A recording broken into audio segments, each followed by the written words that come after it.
Hello and welcome to Campfire Conversations, stories from the center of the universe, where we bring the stories from our campfire to your ears, wherever you are in the world. Here we chat to friends over a favorite drink, enjoy the crackle of the fire, and let the real stories of life in the bush be told. Let's get talking to some bushveld legends and hear about their finest hours, the moments that made them question it all, and what keeps them coming back for more.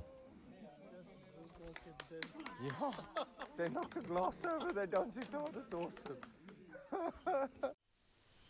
Okay, welcome back to another episode of Campfire Conversations, coming to you live from the Tulela fire pit. This is our virgin episode at the new Tulela Lodge. Popping the cherry here with Gatland and Rogan Kerr, and we're very privileged to have them here. We're here in Tulela, my new home, a luxury exclusive use camp in the magnificent Klaserie private nature reserve. You can find out more about what we are up to here at Tulela by signing up for our newsletter on tulela.co.za or following us on Instagram. Today's guests are here to do the photo shoot, professional videographer and photographer, two guests who live their life behind the lens. Both have spent plenty of time working here in the Klaserie private nature reserve, and both are currently based at Africa on Foot, just down the road. We all share a passion for this reserve. Rogan Kerr and Gatland have filmed and photographed safari activities and lodges in a number of different destinations in Africa, and their work portrays the important connection between people and nature. They are both coastal imports who traded life at the sea to life in the bush. Emma dives straight in and is now engaged to a proper Afrikaans gentleman who only wears khaki. Rogan's love is an English rose, and they will have to spend the rest of their lives never talking about rugby. Welcome to the place of peace. It's awesome to have you guys here. We also have Mr. Guy Rodseth at that Game Ranger Guy. We've got James Gilmore, marketing extraordinaire, director of marketing for Tulela. Executive producer Chloe Cooper, and our man behind the camera and the microphone, Kevin White Lion McLaughlin. At Roaming Media, Maritzburg College to Cape Town to the Lowveld, a passion for the ocean. He's traveled many countries in Africa, Uganda, hiking and filming African great apes in the jungle, Namibia, climbing sand dunes and filming a desert landscape. He makes a power couple with Gemma, traveling together and creating meaningful content in a wildlife context. Unfortunately for him, Gemma has 12,500 more followers on Instagram. And Roaming Media needs some support. Please give him some love. That's the only reason he's here. Rogan, welcome, man. Thanks a lot, Brett. It's good to have you here. Oh, shot for having me. Lekker. I met you, I don't know how many years ago it was. We're talking last night, 3 or 4 years ago. And, you know, not to be funny, you were pretty fresh into the bush. And here you are a few years later. I mean, tell us about that, you know, how you ended up here in the Klaserie in the bush, and now, you know, that's your gig. Yeah, I mean, I came in here after nearly a decade of living in Cape Town. I'd been working in television doing all sorts of stuff, from Afrikaans cooking shows all the way through to, you know, natural heritage documentaries. And I think a little bit of that background of working in lifestyle, I directed the god-awful Top Billing for a little while, and that gave me a little bit of insight into sort of filming destinations. But there's always been an innate love for the wilderness, you know, and it always made sense to try and tie those things together. And I was very lucky to have known Em from a very young age. Okay. So when Kev moved on from the Sun Destinations position, she put out something on Facebook, and I saw it, and I jumped at the opportunity, and was very, very lucky to land myself here. I'd spent quite a bit of time in different wilderness destinations, but not like this, you know, not full-time living in the bush, and it's been a crazy experience. I mean, being based in the Klaserie full-time it's just such a privilege. I mean, the amount of stuff that you see living in a spot compared to just getting to visit, I mean, they're worlds apart, aren't they? Yeah. So, yeah, I mean, now it's coming on, I think, 4 years, and, yeah, no looking back, eh? I love it here. So, I mean, it is incredible. Just to put people in perspective, basically Rogan wakes up in the morning, goes out in a game viewer, looks for animals to film, comes home, pretends to edit, goes out in the afternoon, looks for animals to film. Yeah. Emphasis on the pretends to edit. It's But this is living the dream, literally. yeah, no, absolutely. It's a huge privilege. I get told all the time that I've got an absolute dream job. It's a little scary, although, because you Yeah. just where to next. Yeah. Is this as good as it's going to get? But no, I'm sure there's awesome things on the horizon. But I'm really, really happy to be here for now. I mean, this is a space they're going to struggle to get rid of me. I'll tell you that much. Nice. And it is the dream job, but we know there's other parts to it. I mean, what are the schleps of living in the bush? I'm not a great morning person. Okay. I've always struggled to wake up early in the morning.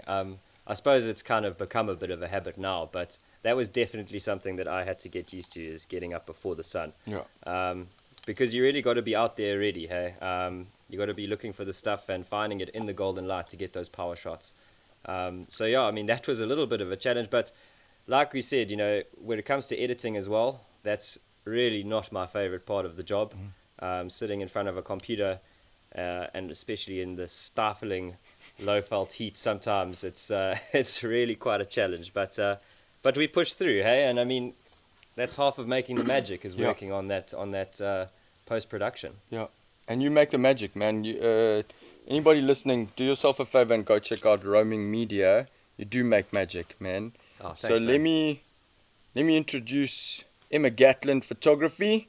Go check this one out. Who gave you the opportunity to be in the bush, and that's why it's all about connections. Person I have a lot of respect for, and I love your work. I always have since day one. You're a consummate professional, and yeah, I feel privileged to have you here on the shoot. Natal born, now bush bedonnered. Will never lose the accent though. That's for life, or life. I need to correct you there, though. Okay, I'm not done yet. You're allowed to interrupt me in the introduction. Go ahead. Thanks for having me, Brett. Okay, pleasure. But it's no, we'll get back to that. Correct me? Yeah, it's Zimborn. Oh, then even Natal. better. Yeah, Okay, very nice. yeah. Cool, I like that. We're in Zimbabwe, Em. Harare. Tell us about it. Sure. We had a protea farm up in the Eastern Highlands, Wow. and then grandparents in Central Harare.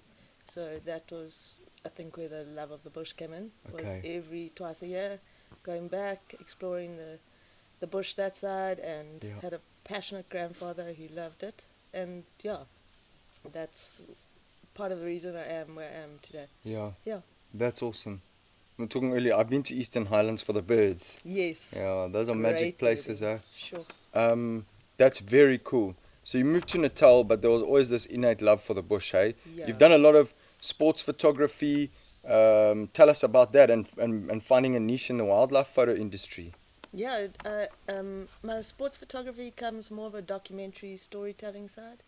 So it's, a lot of people imagine it, I sit on a tripod and I take an individual photo of every participant, but it's completely different to that. It's creating a story of the wilderness. A lot of these events are conservation driven, so a lot of awareness is about the surroundings that they're in, and to capture that and showcase people doing epic stuff in epic areas for cool causes. Very cool. Yeah, so it's obviously very different to the wildlife scene, but that's kind of how it ties into the common interest and passion behind it all. Yeah. I love it.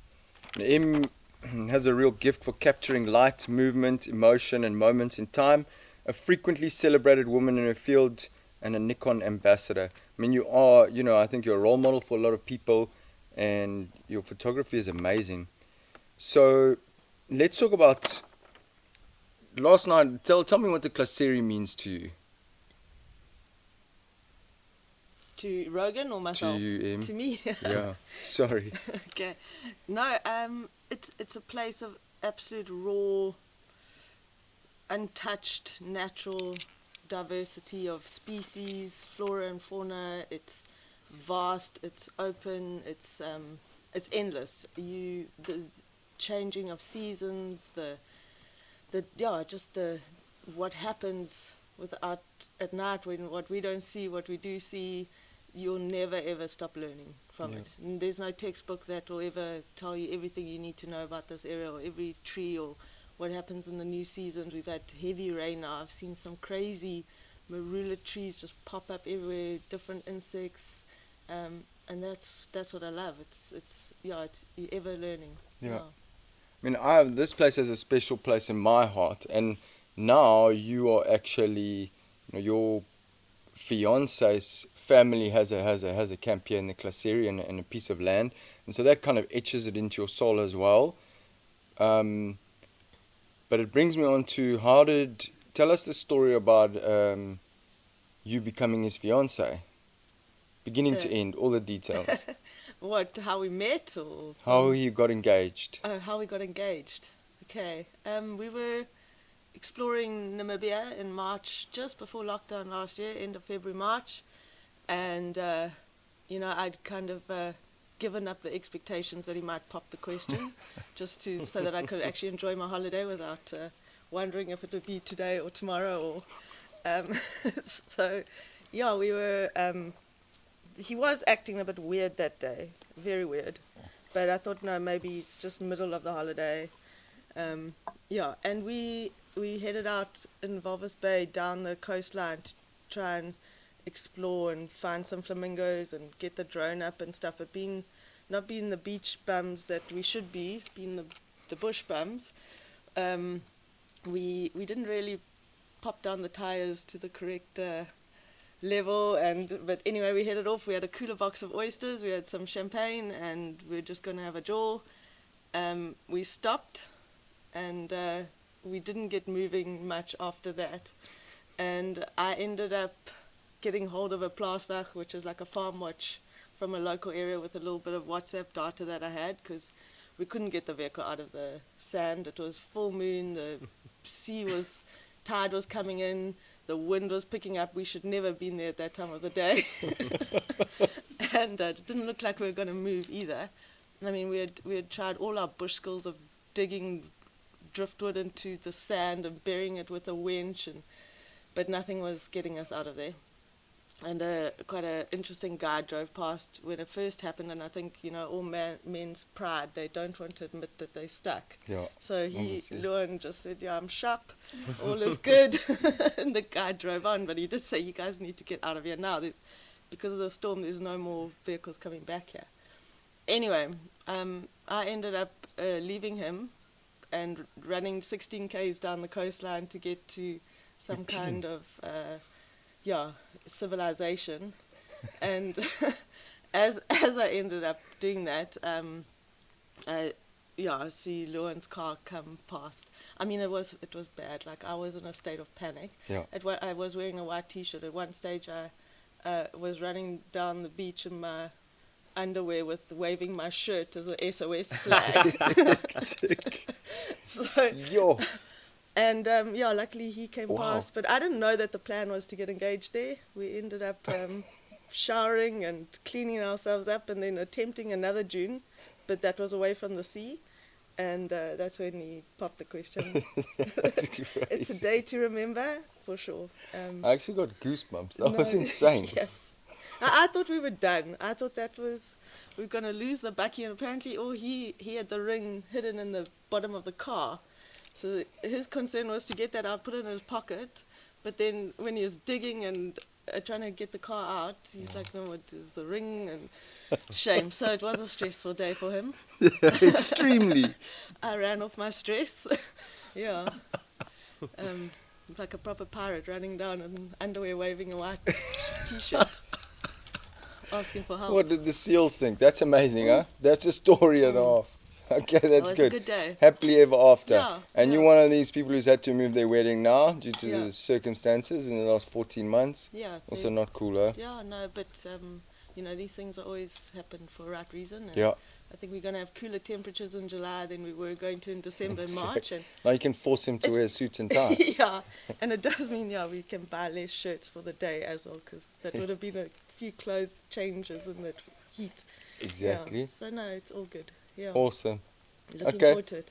That's a hell of a story, Yeah. I must say. Yeah, we've had an interesting journey. Jeez, that is interesting. Yeah. Okay, I love it. Talking about Namibia, your favorite place that you've been to go and photograph things In Africa, on the planet? I would have to go with Uganda. Yeah. Yeah, we did a assignment. Rogan and myself went up there representing Sun Destinations, and we we visited a variety of lodges, and we ended up doing the gorillas and the chimps. And sure, I was just blown away by the people that side, the diversity of landscape, the mountain ranges, those indigenous forests, and then you get these open rice paddies, and just phenomenal, exploring. It's awesome. Yeah. Not a super that would cool be place. my top, 100%. Comes up quite a lot, actually. It That's does. bucket list stuff. Like, really, no cliche. I mean, the gorillas and chimps is super powerful for me. And it's interesting that you say that as well. Coming back to Klaserie, roaming media. I think you've got 2 more live. You're on 302 followers now. Yeah, you say. By now. Yeah, 3 centuries. Can you believe it? You tell us about a memorable sighting in the Klaserie, or your favorite sighting. What immediately comes back to me is this video went viral. Hippo, wild dog, hyena. But you can also expand on that. I mean, spending all day and all night out in the bush, things happen every now and then. Yeah, I mean, geez, there's a lot of things that come to mind, but that was definitely a standout one. Yeah. Weirdly enough, I uploaded that to YouTube, and it sat there with maybe 50 views for about a year. And just recently, it seemed to have got caught in some kind of algorithm, and now it's just past 500,000. So, yeah, that's pretty cool. But that was a really special sighting. I mean, that was crazy stuff. Em was in it as well.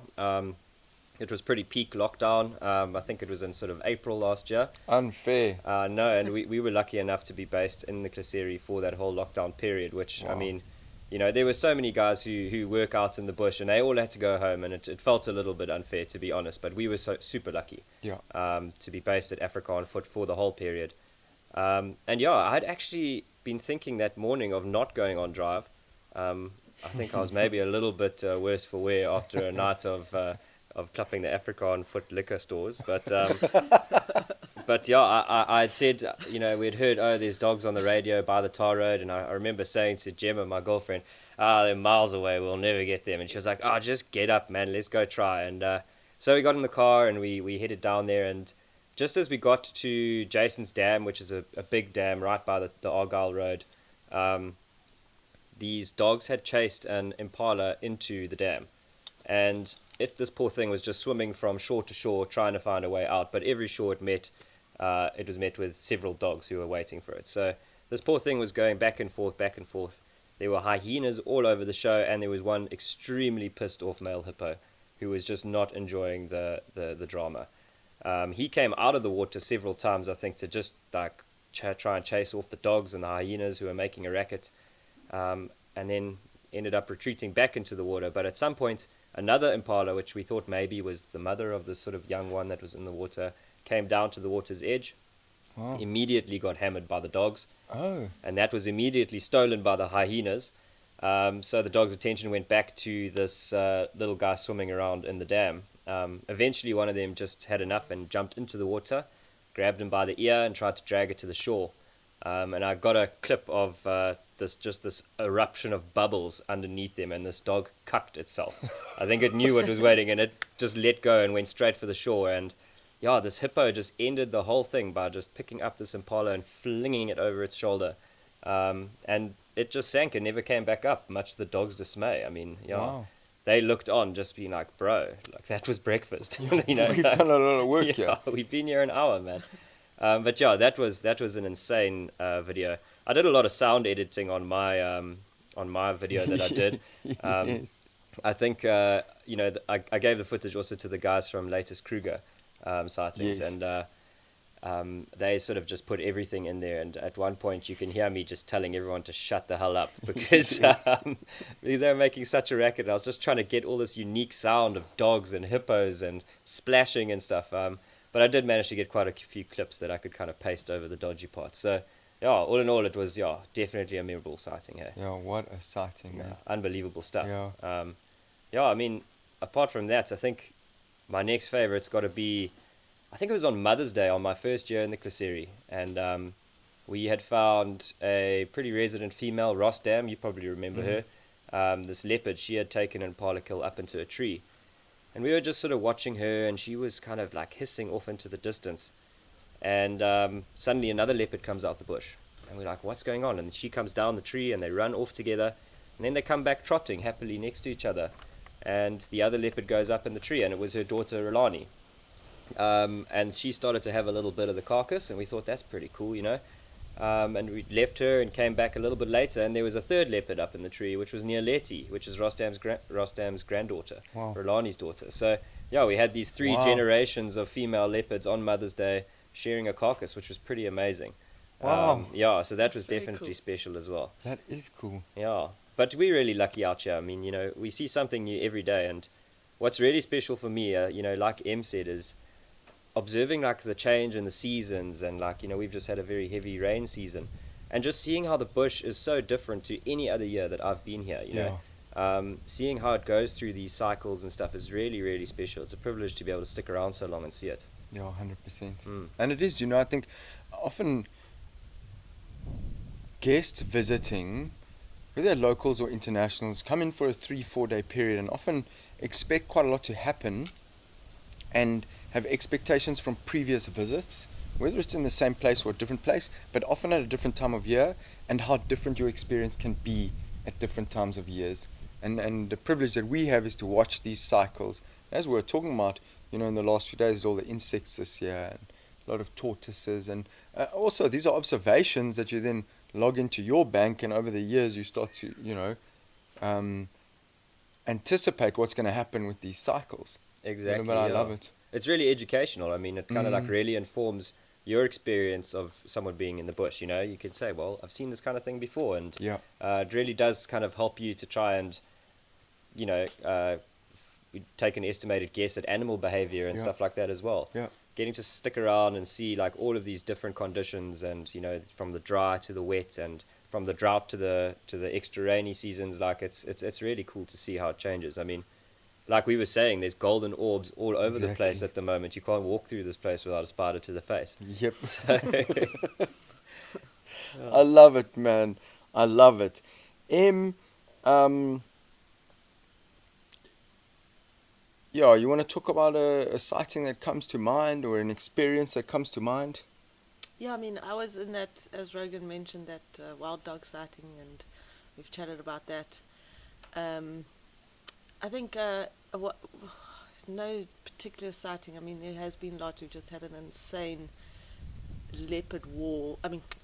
lion war the other day, with the prides shifting and moving positions and coming more deeper into Ross from Timavati side, and I really enjoy following which prides they are. We've had the Vielas move in and out. I think they're close to you now. Yeah. We've got someone's saying about the Sparks pride. We've so there's those kind of sightings which are just, you want to constantly keep track of. Yes. and find out more, and that's also collaborating with other people in the area, and just generally guides and homeowners and lodges sharing information and joining together. So there's in terms of insane sightings, I mean, just the wild dogs treated us during lockdown in a big way, and Really? It's an interesting thing, because I'm not sure if it was due to it being quiet, but we noticed that Tar Argyle Road was heavy traffic for wildlife. Interesting. And I mean, there wouldn't be another vehicle normally. I don't know, you're pushing through. How many vehicles do you think come through that? No, I mean, I've seen sometimes 100, sometimes Yeah. 300. I mean, we had Long lions weekends. hunting on the Tar Road. We've packs of 30 to 40 wild dogs just running up and down there most evenings, using it as a hunting facility. And there's leopards move in and out. Sometimes we go through these quiet patches of not seeing any, and then all of a sudden, as Rogan says, you'll find 3 in one tree. And hippos, and just there's a range of these big tuskers. Izaweni was around, I think. Yeah, so in terms of a Pacific sighting, I'll take anything from the small to the big to. Yeah. Yeah, I love it. No, that's awesome. Yeah, from the striped yellow belly sand snake catching a little frog in the. Yeah, that's for me makes me happy, as would a pride of lions on a giraffe. Yeah. Do you actually? We have two questions, or two people sent in the same question, at Tessa Bradford, and at that Game Ranger guy. I mean, do you have a favorite animal to photograph? Sure. Yes. I've got a favorite animal to photograph, and then a favorite animal from just a passion, love their behavior. Elephants, for me, the way they're family orientated. I love the hierarchy that's in the various herds, from the old bulls who just roam around. I love elephants. In terms of photographing animal, I'd have to say leopard. Just those beautiful spots and that softness and those eyes, and there's just something amazing, especially when you connect with them straight and through that camera lens. There's just a sharpness that is very exciting. So, and their elusiveness. I think it's always a challenge. It's always special to see one and grab a shot of it, and when it's relaxed in your presence. So, a leopard would be my favorite animal to photograph. No, I love it. And it obviously looks better now through your new Nikon f2.8 300, sure. huh? That lens, game changer. Yeah, moved from a zoom to a prime, and actually really loving it. So much more room for creativity and distance, and including more of, I guess, also, I mean, obviously we get close proximity with our subjects here, as we are in a private reserve, but also to include a bit of surroundings and tell a bit more of a story of where that animal is, like what it's doing, what the landscape looks like, and I find that's the reason I've gone with the 300. So we'll see how it's still a bit new, but enjoying it. Yeah, that's awesome. Yeah. Do you have we've got a few questions from at Meg's Donati. She sent a few questions. I know she's a fan of yours. Who is a photographer or photographers that inspire you? My biggest wildlife inspiration came from Greg Dutoy. He was photographer of the year, I think it was 2016. I may be wrong there. He just came into the scene with a very artistic approach, playing around with lots of movement, light, shutter speeds, and so I love that. I always find it inspiring to go back into his coffee table books, and if I'm feeling that little bit of that creative slump, which we get, it's a real thing, his will be one of the first books that I'll pick up for inspiration. Henrik van der Berg, also really great photography. There's I've always loved Marius Coetzee work. So I mean, everyone has their different kind of reason that you want to look at their work, but I get inspired by those kind of artistic approach. Awesome. Photographers. Love it. Yeah. Morris is a legend, hey? Yeah, good. Yeah. Tips for an aspiring wildlife photographer. Tips. Know your gear. So a lot of people, we have got the privilege of being here and being on safari a lot. People come and they've got 3 or 4 days opportunity, and they've got their cameras, they want to grab stuff, but unless you know your gear, you know how it operates, you risk losing a shot. So I always say practice at home, practice before you go on safari, practice on your dog, practice on your kids, practice on your partner, whatever, and get to know your gear so that you are looking through it, and almost without having to check settings whilst you're taking a shot, because I mean, wildlife photography, probably a moment lasts 5 to 30 seconds of that. So that would be my advice, is just practice as much as possible, practice under harsh conditions. Don't always try to shoot in the garden in the day if you are practicing on your pets or something. Go out late afternoon, early morning, get to know that, and then always try and be different.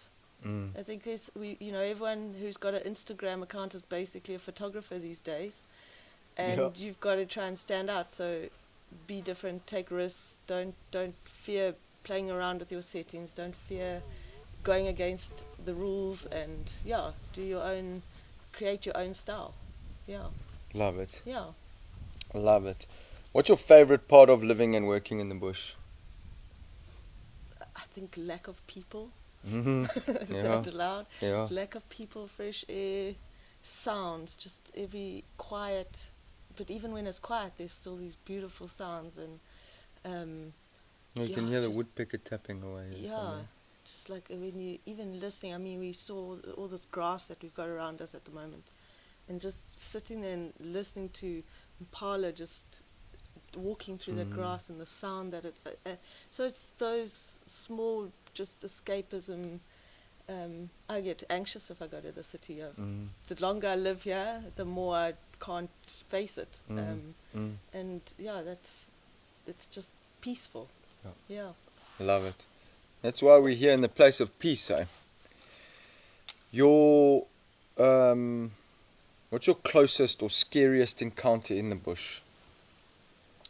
We were on foot years ago in Mana Pools up in Zimbabwe.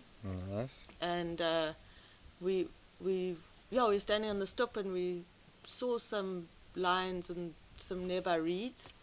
And old Stretch Ferreira, I don't know if you know him, he came past with some guests, and we pointed them out. He said, okay, jump off the vehicle, we're going to go walk to them and check them out. So camera in hand, but what we didn't realize was that the female was hiding some cubs in there. And one of the chaps he was very strict. He said, stay in line, keep quiet, enjoy the moment, take a photo. But one of the chaps stepped out to take a photo, and this female just gave us I think 3 mock charges. Hectic. But that sound that goes into your chest, and I mean, they're like bark almost. Yes. And you can hear the sand like stop when she stops, and that for me was just that was one of the scariest moments. Also because you didn't know the other guests that you're walking with, so all of a sudden we had this amazing opportunity, and it was Stretch. Obviously, I don't think we could have been in safer hands with him. I mean, he started speaking to the lioness like it was his mother over a cup of tea. And I'm like, well, this thing's charging us. Should we not be maybe using a little bit more of a voice or some words that we wouldn't use around our kids? But no, it was a really, really cool experience, but probably one of the scariest. We also had a lack of black rhino charge us the other day. Tell us about your birthday, man. Yeah, we were on the vehicle, and I had a birthday wish list of a leopard and a black rhino, and that was given to me. Amazing. But this thing was so inquisitive, and it just came up to our vehicle, and I think I got more of a fright of Luan shouting at it to get it back than I did of the actual rhino 5 meters from my door. But that's very cool stuff like that. That's what we live for. Living the dream, huh? Yeah. Love it. We once also had that relatively hairy moment in the Maseki where that elephant threw a log at us. Do you remember that when we were driving back at night? Yes. Suddenly found ourselves surrounded by this very irritated breeding herd, and we were in a different vehicle. It wasn't a safari vehicle, and it wasn't my Subaru. Exactly, yeah. We sat there for Rogan's first time in the bush. I just picked him up from the airport. I'm like, come Rogan, we're going to take you to Maseki. Couldn't get into the gate, so we drove around the back, and then he was like literally, I think he phoned his mom. There was a few tears. I'm not sure about this. Maybe I shouldn't have brought it up. But he lasted. That was just his initiation. Yeah, he passed the test. That's crazy, huh? I love it, man. Now he's like the elephant whisperer. No, I feel safe with him. Yeah. Any other scary or close encounters? I love that story, man. Brett, I think pretty much all of mine have been with elephants. Sort of coming around a corner, and it's, you know, in this kind of like bumpy terrain, and being in a position where you can't really easily reverse out of it, and just coming eye to eye with a big bull alien must, having a little bit of a mock charge, flapping ears, and oftentimes I'm on my own when this happens. Exactly. And yeah, geez, to be honest, sometimes I've just kind of not really known what to do. So just by freezing in my place, I think I did the right thing, and sort of held the ground. And yeah, I've never had anything too hairy happen, luckily. I remember once actually being on foot with you in the Timbavati, and we were filming a rhino. Yeah. Yes. I do remember And that. he suddenly changed direction and started heading straight towards us. Yes. And I remember looking back on that footage and just seeing the lens starting to shake like this. And then just hearing, I think you should step behind me now. Yes. But that rhino came close, He man. came very close. Yeah, and we weren't prepared for that. That's it, in the bush. A rhino can change his path. Exactly, yeah. I But yeah, remember it nothing well. too hairy, hey. I've been lucky that I haven't been in any like extremely dangerous positions. But yeah, just a couple of times when I've kind of frozen out of fear, and it's kind of worked out for the good. Yeah. Well, that's it, you know. We're just trying to respect the animals and stay out of trouble, eh? I think Rogan does have one hairy story about a damn wall and some mud. Oh, yes, he does. Yes, he does. Yeah, so that wasn't really animal related. That was kind of just a bit of lack of concentration on my part. And I was driving over a dam wall after some pretty heavy rain, and I guess I was just a little bit too close to the one side. And suddenly I just felt this vehicle was kind of just slipping beneath me, and we just slipped like horizontally, you know, like down this damn wall. Hit a bump, and I just felt this car like kind of shake, and I really thought we were going to like tip over, because we were sitting at like 45 degrees. So I got Gemma like to jump out the other side quickly, and then sort of got out myself and started trying to assess the situation. Realized pretty quickly I wasn't going to be reversing out of there. So then it became, okay, I guess we're going to have to radio the camp and get some help. But old numbnuts over here hadn't charged his radio the night before, so yeah, so that wasn't an option. So the next thing was, okay, I've got my cell phone, let's see if we can find some signal. So we were at Heman Dam, which has got a pretty big lookout and a kind of a tower vibe and a hide, which is quite high up. So I was optimistic I might get some up there, but to no avail. There was no cell phone signal, so Gemma was not happy with me. And she was just like, you know, so what's the plan? And I thought, we'll just walk over there and get some cell phone signal. And we got there, and there was no cell phone signal. So I was like, we'll just go a little bit further until we get some cell phone signal. Anyway, we ended up walking back all the way to camp, which, you know, being someone who doesn't have even backup trails is just armed with a pointy stick and a cell phone, really. But yeah, you know, we got there, and you know, Alfie, old agent, Yes. yeah, he came to come and have a look, and yeah, it's one of his favorite sayings is, you nearly died today, my friend, when he saw that car. So yeah, it took a Land Rover and a Land Cruiser to get it out of that position, and yeah, luckily no one was hurt. That's all that counts, Yeah, really. it would have been my second cruiser right off if it had. So yeah, not a good tally, eh? No, it's not great. You want to talk about the first one or not really? Yeah, sure. I mean, geez, I told you earlier how I worked on an Afrikaans cooking show when I first started in the television industry, Yes. and I was a production assistant on this show called Koekedoor. And one of my jobs late in the night was to cart guests, the contestants, back to their farm out in the middle of nowhere where there was no cell phone signal, so they couldn't, you know, kuluma to their chums back at home and stuff. Anyway, it was about 11 o'clock at night, and I was on my way home from dropping them off on this long dusty road about 7 k's outside of Prince Albert.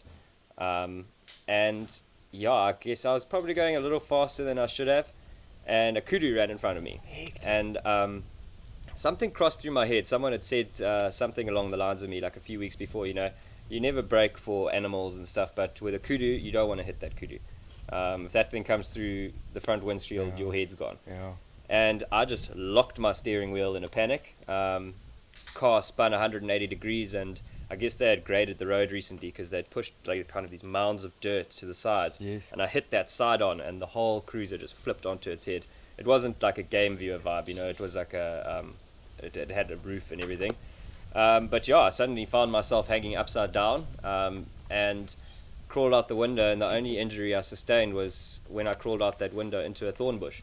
So yeah, but yeah, it was 11 o'clock at night, and I was on this dirt track, nearly 10 k's outside Whoa. of the town. I'd lost both my slops in the crash. I don't know how, and I'd lost my phone as well. I couldn't find that either. So I just got all my kit. I had my laptop and stuff in the back, and I got that on my back, and I just started walking with a shoelace express, except I didn't even have shoes. And I was, the whole time I knew there were farmers out on this road, so I was just like, help, help, a bit like M on the beach, and at some point, Yeah, exactly. at some point I heard some dogs barking. I thought, oh, here we go, here's a farm, and I found a driveway. I started heading up it, and suddenly these farm dogs came at me, and now these some kind of mixed breed generic kind of farm dog like snapping at my heels, and I was like, this is exactly what I need now. And this little old man came out with a gun, and I think he saw like how white I was, just like out of shock. I just like all the blood had drained from my body, and he came, and his name was Frikkie Bootma, and he sat me down, and he gave me some sugar water, and he called the cops, and they came and got me, and on the way out, a rabbit ran out in front of our car, and they didn't stop for that thing. I'll tell you what they did. Oh man, so yeah, that was that story, and we went and checked out the car the next day, and it was a complete tip, and Wow. but I was lucky to be alright, but yeah, they didn't let me drive the cruisers after that. Okay, that's amazing. Anybody want to top these stories off here? Jeepers. Okay, let's pull ourselves back here. Actually, not though. Okay, no, let's get two serious ones, and then we're done. So, if you could go anywhere tomorrow on the planet, where would you go, and with who? Sure, I'm dying to go and visit Ethiopia. There's so much to see there in the highlands, and also just the culture and stuff there as well, the history, those old ancient churches that they have built into the rock faces, and the underground churches and stuff as well. Amazing bird life, the baboons and stuff there, the red wolves that they have up on the hills. There's so much to see there. That's somewhere I'm absolutely dying to go. And I'd probably be in trouble if I didn't say I would take Gemma with me. Yeah, you probably would be. Yeah. That's why I asked the question. I just wanted to check. Yeah, no, but she really is the best person to travel with. So I think that would probably be it. Ethiopia for me is high on the bucket list. Awesome. Yeah. I love it. Before I carry on, just tell us about Roaming Media. Well, so yeah, Roaming Media is basically a production company. We, specialize in travel, conservation, and wildlife content. But we do kind of whatever floats the fancy at the time. We try to work with brands that are affiliated with conservation in some form or some way or form. Okay. But yeah, a lot of sort of destination shooting featuring lodges, hotels, and any sort of thing in hospitality. We've also done a couple of like restaurants and things like that. But yeah, starting to build up like quite a nice solid brand of group of brands that we're working with, and obviously still working very closely with Sun Destinations and African Retreats. Yeah. And yeah, basically that's it. Just all kinds of multimedia content production for travel, tourism, and conservation. Very cool. Having obviously been to loads of places, one of my favorites actually was, and sure, I still want to actually ask one other thing. One of my favorites was those Malawi stuff. That was incredible. But having been to all these places, what first impressions of Tulela?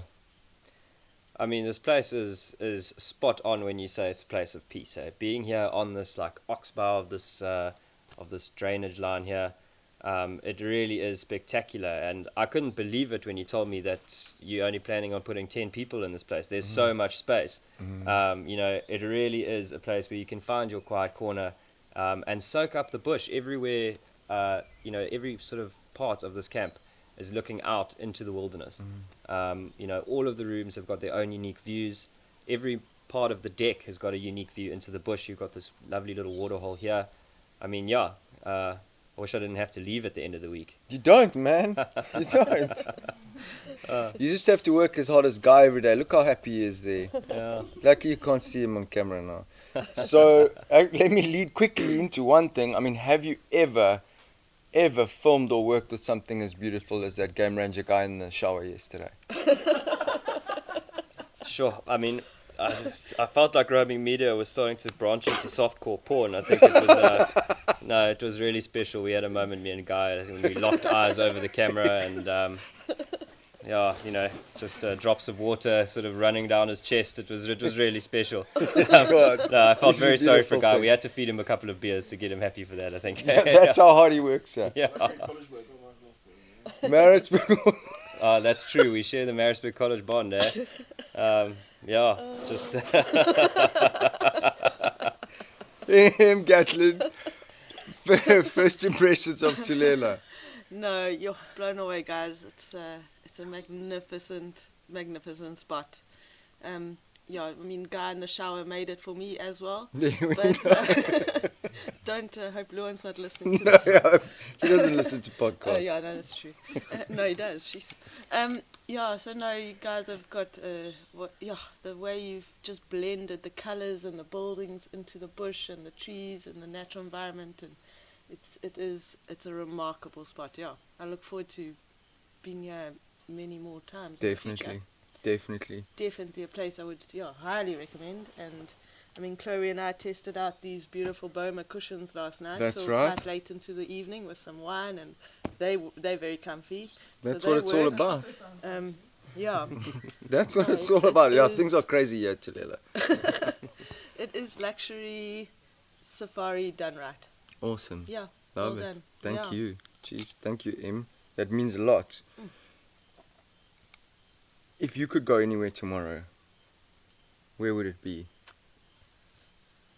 Interesting. I think, you know what, I want to almost be a bit, I would go with also Ethiopia would also be a bucket list, but I'm not going to copy Rogan.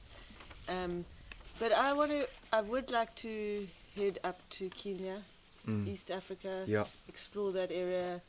You know, I think it's one of those bucket list things that you just want to tick off. They're operating, yeah, and then probably South Luanga. Yeah. Yeah. Special So, place. whichever one is open after COVID, I'll go Exactly. to first. There we yeah. go. But I mean, Kenya's doing well. It looks like they're back up and running. And Yeah, 100%. So, yeah, I'd like to explore it and just experience that the Masai Mara and there's open plains and. Yeah. 100%. Love it. Okay. We've got a few questions that got sent in. I've talked about Meg's questions, and as always, we love hearing your questions and keep sending them in. So we have a question from my main man, Dave Rule Iton, world famous DJ, straight out of Cape Town. And I'm serious now. World famous. Have you ever captured an aardwolf on camera? never even captured one with my eyes. Okay, Yeah, there we go. No. That would be something I would love to see. Yeah, yeah. But yeah, so far not that lucky, unfortunately. I've managed to catch an odd fox, so half points for Cool, there. Yeah, exactly. An odd something. Yeah. What's the difference, man? I think maybe some people actually don't know. Aardwolf, aardvark. Aardwolf is more like a hyena, isn't it? Yeah. It's, aardvark is something very special. It's just our African anteater, I guess. Yeah, I suppose that would be how I would describe the difference. But I mean, you're the guy. No, that's You'd be able cool. to answer that better than me. No, that's awesome, man. We have a question from @Shorsha What Pearl Jam song is your favorite? That's another college boy. Okay, Giving us a holiday. nice. Oh man, yeah, Pearl Jam, Eddie Vedder, you better live forever, hey? Yes, and One we of my need a favorite bands. song right now, man. Yeah. Wow. My favorite song's Gotta Be Animal by Pearl Jam. Okay. Yeah, that is my absolute favorite. I play it every single week. Really, Still yeah? since I was 13 years old, yeah.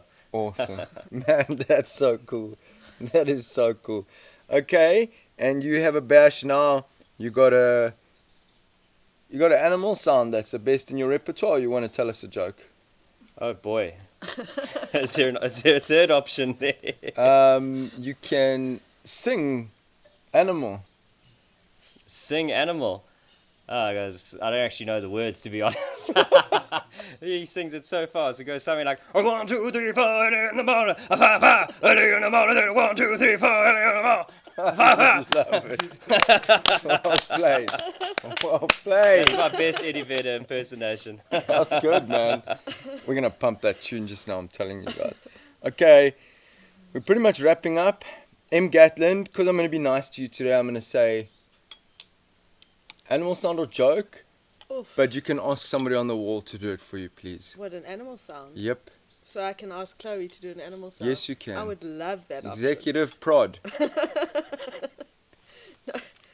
putting me on the spot. Yes, it is.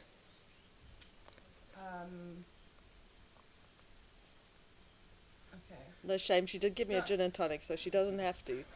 I'm I gonna got the remember record that. button here.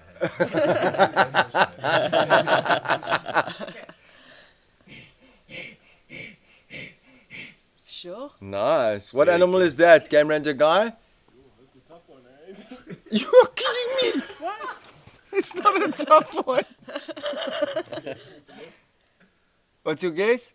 Okay, thank goodness. goodness. Chloe was going to kill you. That was insane, Chloe. Well done. Yeah, you Okay, see. I that's asked the right awesome. person. You Yeah, did, you yeah. did. Okay, I just want to thank you guys for that conversation. I think it was fun. It was good. I mean what I say about the two of you. That's why you're obviously here, true professionals. And yeah, we really appreciate your time. Oh, thanks for having us, man. It means a lot that you brought us out to capture this place. Yeah. Yeah. Really, really such a privilege. No, it's Yeah. awesome. Huge honour. Always an honour to work with you, Brett. Thank you, Also, ma'am.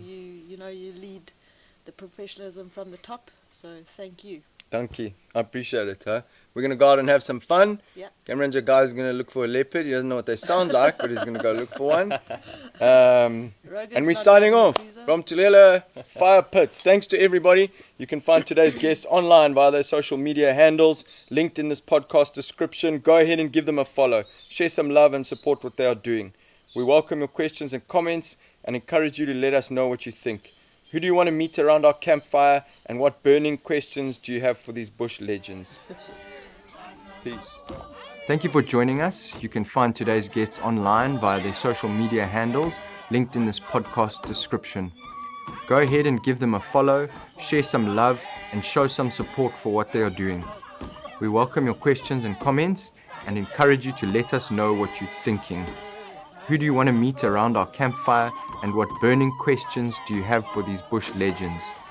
Find us on social media via the links in the description, and tune in to watch our podcast recordings from around the campfire on our YouTube playlist. Yeah, they knock a glass over, they dance it hard, it's awesome.